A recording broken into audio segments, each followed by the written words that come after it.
es? No, es literario. O sea, es el recurso del género literario que utiliza el escritor para entonces proveerse él mismo de un espacio para justificar el por qué él está explicando el Apocalipsis. Ven acá, tú viste todo eso ahí arriba, todo eso. ¿Por qué no los explica? Porque me dijeron que lo hiciera. Tengo que explicarlo a todo pueblo, a toda nación, a toda lengua, a toda tribu. Entonces, ese es el recurso que en los géneros literarios proféticos siempre utilizaron los profetas. Los profetas utilizaban el testimonio del por qué hacían las cosas. Por ejemplo, usted lee un ejemplo de ello, lee el libro de Isaías. En el libro de Isaías aparece el capítulo 1 hablando de conceptos proféticos, el 2 igual, el 3 igual, el 4 igual, el 5 igual. Tal parece que cuando Isaías estaba mandado hablando de conceptos proféticos, le preguntaron, ven acá, ¿y con qué derecho? ¿Con qué derecho tú vienes a hablarnos de todo esto? ¿Por qué razón? O sea, él se detiene en el 6, hace un paréntesis para dar su testimonio. En el año en que murió el rey Usías, yo vi al Señor. ¿Ves? Entonces, aprovecha el 6 para dar su testimonio del por qué él es profeta. Pues mira, yo soy profeta porque estaba en el templo en un día muy especial, muy particular, y en ese día, ¿sabes? ¿Por qué en el año en que murió el rey Usías? Porque ese es un año muy recordado por Israel en su tiempo. Pues en ese mismo año estaba yo en el templo cuando tuve una visión donde Dios se presentó, sus faldas llenaron el templo, yo creía que me iba a morir, pero no me morí. Claro, ahí está la evidencia de su ministerio profético. A mí Dios me escogió, yo vi a Dios, no me mató, y yo estoy aquí para decirles a ustedes lo que vi.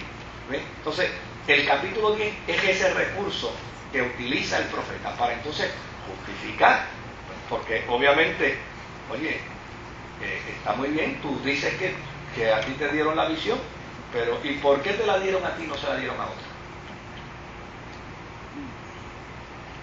Si él no era el único perseguido por Roma en aquel momento. Bueno, obviamente, pues esta es la razón, estos son mis planteamientos, estos son mis argumentos. Y la otra pregunta era, sí, ya vimos. ¿por qué el ángel le dice, o él ve todas estas cosas, y entonces le dicen, no digas nada? O sea, ¿con qué objeto entonces me vienes con ese cuento y ahora no vas a decir? Porque yo expliqué en el sermón del domingo, expliqué que, volvemos de nuevo, es parte de ese género literario. O sea, la apocalíptica es un género literario. O sea, no hay un solo apocalipsis.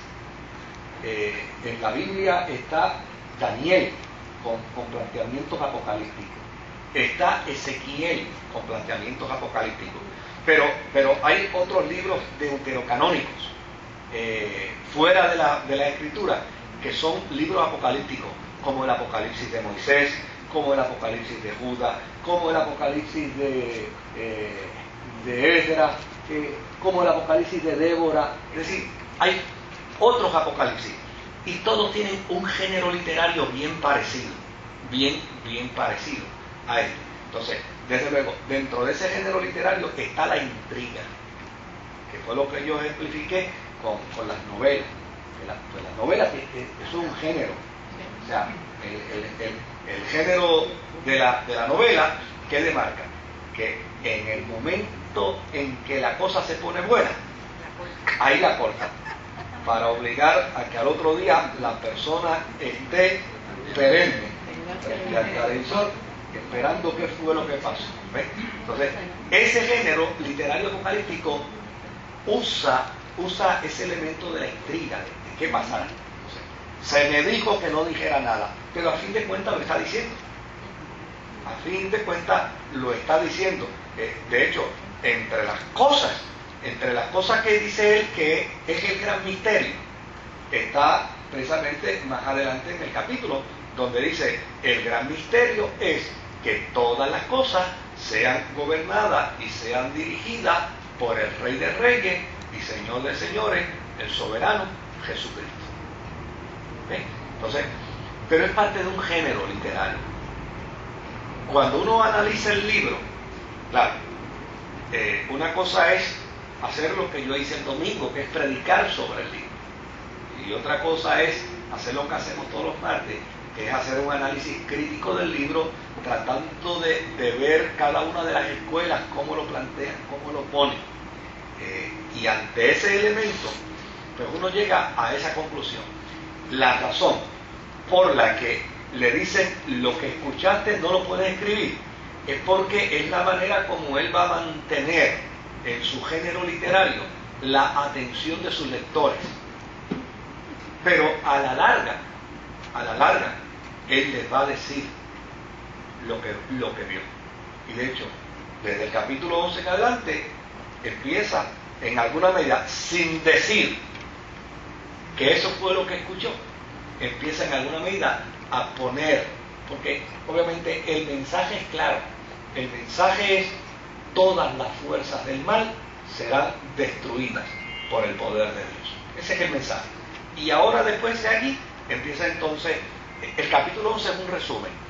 Empieza a hablarse entonces de cómo va a ser destruido el anticristo, cómo va a ser destruido el falso profeta, cómo va a ser destruida las naciones que rindieron culto al anticristo, finalmente cómo va a acontecer el milenio, la guerra del milenio, y cómo finalmente será la eternidad. Que es lo que de aquí en adelante, del 12 en adelante, el martes que viene, vamos a empezar a ver. Perdón, satisfizo. Sí, seguro. No es fácil, o sea, no es fácil. Sí. Sí, si puedes levantar un poco más la voz. Ah. Daniel es uno de los que también sabio, más sabio de la Biblia. Sí. Y tiene sus partes apocalípticas. Y él mismo confiesa que no entendía nada. Sí. Si Daniel no entendía, que nosotros no entendamos ahora. No. Sí, no, es una realidad, o sea, es una realidad. Estamos, mire, hoy vino un querido hermano a hacer un planteamiento con una legitimidad increíble. Él es huérfano de niño, ¿no? Pero él me dice: pastor, estando yo un día con mi abuela, yo vi a mi mamá después que se murió, y no solamente la vi yo, sino que le digo a mi abuela: ¿tú ves a mami que está ahí parada en la puerta? Y mi abuela también la vio, y ella se estaba peinando como siempre se peinaba porque tenía el pelo bien largo. Y me dice: ¿y eso qué fue? Yo le digo: muchacho, me lo vas a preguntar tú a mí que no estaba allí.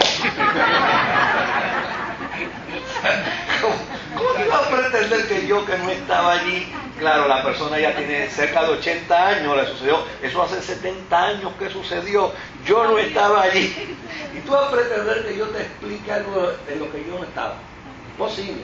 Ahora, claro, pero a la luz de la Escritura, la Biblia dice de manera categórica que los muertos no salen.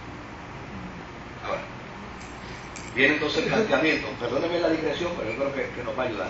Viene entonces el planteamiento: pero pastor, ¿y el caso de la pitonisa de Endor? Mire, le digo, el caso de la pitonisa de Endor lo han interpretado la gente a mansalva. Y lo gracioso es que mucha de la gente que lo ha interpretado no ha ido a un centro espiritista. Mire, en un centro espiritista, ¿cuánto han ido a centro espiritista aquí? Digo, sí que está tremendo.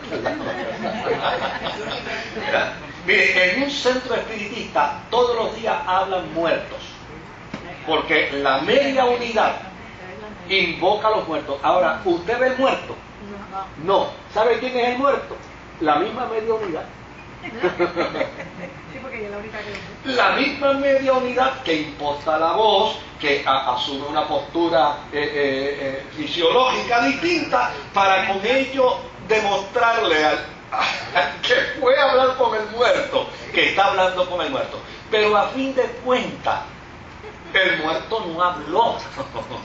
El que habló fue la media unidad, que entró en un proceso de una cuestión religiosa, y a través de ese proceso, mire, eso fue lo que sucedió en la historia que narra lo de la pitonisa de Endor.